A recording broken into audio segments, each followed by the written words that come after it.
Honderde graanboere hier het die minister 'n hartlike ontvangs gegee.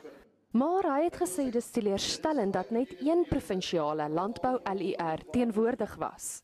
On days like this, MECs of agriculture moet hier wees om te hoor what the farmers are saying. We want them to engage with you.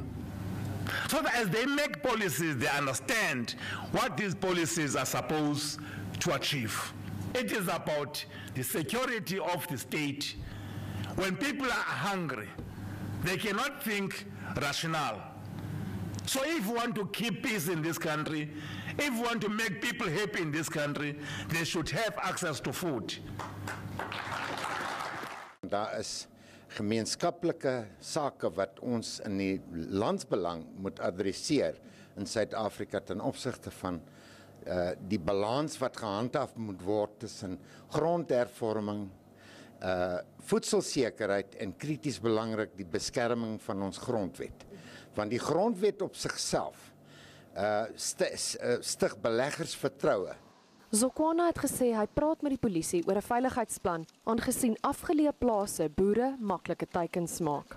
As the department were concerned about the fact that farmers are being hunted by criminals and killed. In my view, we should isolate criminals. We should make them feel that it is not wise to go to a farm and attack a farmer.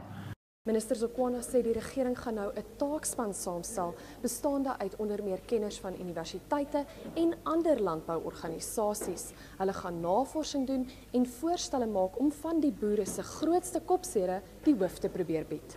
Daniela van Heerden, Unies, Nampo Park, buite Botawil.